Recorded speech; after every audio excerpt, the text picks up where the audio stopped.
महाभारत में अगर आप देखिए तो कृष्ण जगह जगह ऐसा लगता है जैसे चतुराई कर रहे हैं, कुटिलता कर रहे हैं, छल कर रहे हैं। उकसा देते हैं युधिष्ठिर को कि झूठ बोल दो। अर्जुन को कहते हैं कि वो नीचे उतर के रथ का पहिया उठा रहा है, उसको मार दो।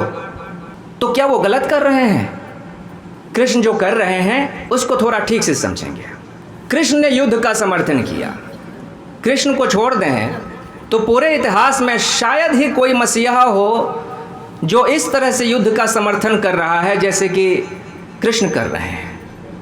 हालांकि मोहम्मद ने भी युद्ध किए थे, लेकिन बहुत आजिज होकर उन्होंने तलवार उठाई थी। लेकिन कृष्ण ऐसे नहीं है। कृष्ण उकसाते हुए दिख रहे हैं अर्जुन को कि युद्ध करो। तो कुछ लोग कहते हैं कि भाई कृष्ण युद्ध के लिए उकसा रहे हैं, तो क्या ये बात ठीक है? ये बात ठीक मालूम नहीं होती। लेकिन इस बात को अगर आप ठीक से थोड़ा गहराई से समझें तो आप पाएंगे कि कृष्ण जो कह रहे हैं वो बात एकदम सही है, 100% सही है। महाभारत से बड़ा कोई युद्ध भारत में नहीं हुआ। महाभारत के बाद जितने युद्ध भारत में हुए वो सब बहुत छोटे मोटे युद्ध थे। महाभारत की कोई तुलना नहीं थी उनसे। महाभारत में लाखों की संख्या में, बल्कि कहते हैं कि करोड़ों की संख्या में लोग मारे गए थे। उस समय भारत में जितने राज्य थे सभी उस युद्ध में शामिल हुए थे।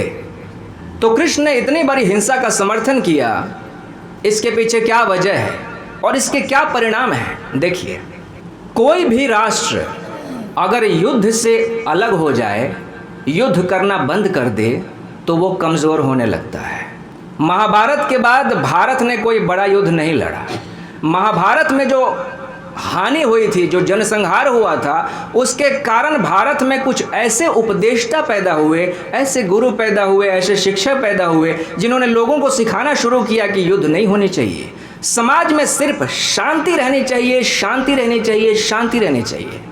और उनके इस सीख का नतीजा हुआ कि भारत ने युद्ध की तरफ ध्यान देना ही बंद कर दिया। और जब भारत ने युद्ध की तरफ ध्यान देना बंद कर दिया तो भारत की शक्ति क्षीण होने लगी, भारत दुर्बल होने लगा, भारत कमज़ोर होने लगा।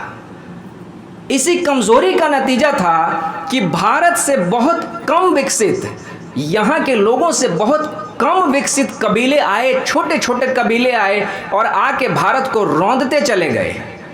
हुन आए, शक आए, कुषाण आए, एक से एक आए, अरब आए, मंगोल आए, अंग्रेज आए। ऐसा कोई नहीं आया जो भारत से हार के गया हो। जो भी आया वो भारत से जीत के ही गया, जो भी आया वो भारत को लूट के ही गया। क्यों? क्योंकि भारत ने युद्ध की तरफ ध्यान देना बंद कर दिया।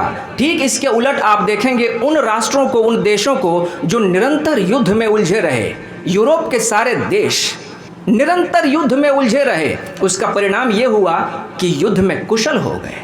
युद्ध में उलझे रहने का नतीजा यह हुआ कि युद्ध के लिए उन्होंने एक से एक विकसित अस्त्र शस्त्र तैयार कर लिए।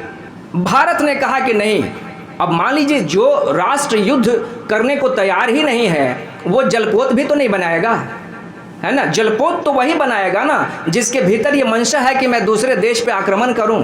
भारत ने कहा कि नहीं, हमें कोई आक्रमण ही नहीं करना है। तो भारत के पास कोई जलपोत नहीं थे, भारत के पास कोई युद्धयान नहीं थे। भारत कमज़ोर होता चला गया क्योंकि भारत ने कृष्ण को नहीं समझा।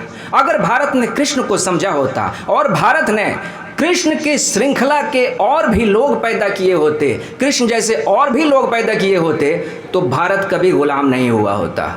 कृष्ण भली भांति समझते हैं कि युद्ध में हिंसा होती है, लेकिन फिर भी कृष्ण कह रहे हैं कि लड़ना चाहिए। क्यों? थोड़ी देर से के लिए सोच के देखिए। मान लीजिए कि कृष्ण ने वहाँ पे हिंसा का समर्थन ना करके अहिंसा का समर्थन कर दिया होता। अर्जुन को कहा होता कि नहीं ठीक है, क्या लड़ना, अपने ही भाई भतीजे हैं, अपने ही लोग हैं, क्या लड़ना है, चलो छोड़ो हटाओ भी। तो उसका परिणाम क्या हुआ होता? आप कहते हैं कि कृष्ण ने झूठ बोल दिया। अगर कृष्ण ने झूठ नहीं बोला होता तो उसका परिणाम क्या होता? परिणाम भी तो देख लीजिए। कृष्ण के झूठ नहीं बोलने का जो परिणाम होता वो कृष्ण के झूठ बोलने से जो परिणाम हुआ उससे भी ज़्यादा भयानक हुआ होता। कृष्ण के हिंसा करने का जो परिणाम हुआ, अगर हिंसा का समर्थन नहीं करते तो वो परिणाम और भी ज़्यादा भयानक होता। क्योंकि दूसरा पक्ष जो था वो सिर्फ चालबाजियाँ, कुटिलताएँ, सिर्फ धूर्तताओं को ही अस्त्र के रूप में प्रयोग कर रहा था। और इधर बैठे थे युधिष्ठिर महाराज, कहते हैं कि मैं सत्यवादी हूं, मैं सत्य ही बोलूंगा। सत्य भी बोलते हैं और जुआ भी खेलने बैठ जाते हैं, सत्य भी बोलते हैं और पत्नी को दांव पे भी लगा देते हैं। ये पता नहीं किस तरह के सत्यवादी हैं।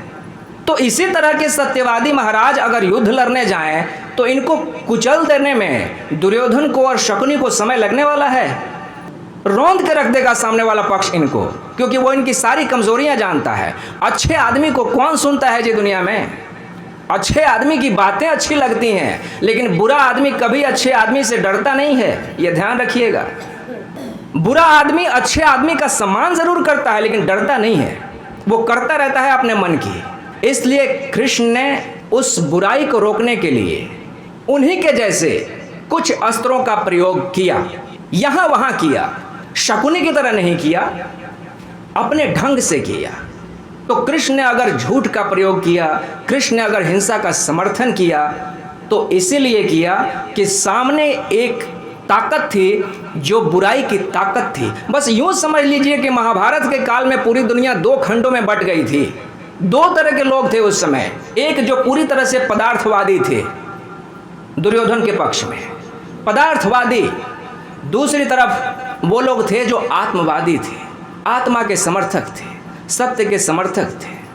कृष्ण ये बात देख रहे हैं कि भाई यहाँ स्पष्ट विभाजन है, दो शक्तियों के बीच का युद्ध है ये। अगर ये युद्ध निर्णायक नहीं हुआ तो ये जो पदार्थवादी हैं ये आने वाले समय के लिए संसार पे हावी हो जाएंगे हमेशा हमेशा के लिए। इनको रोकना जरूरी है। जब जब पदार्थवादी शक्ति हावी होती है तब तब कृष्ण पधारते हैं उसे रोकने के लिए, उसे रोकना ही चाहिए। पदार्थवादी शक्ति ऐसी है कि अगर वो संसार पे हावी होती चली जाए तो संसार का विनाश करके रख देगी। इसलिए कृष्ण जो है कुटिलता का सहारा लेते हैं, छल का सहारा लेते हैं, झूठ का सहारा लेते हैं।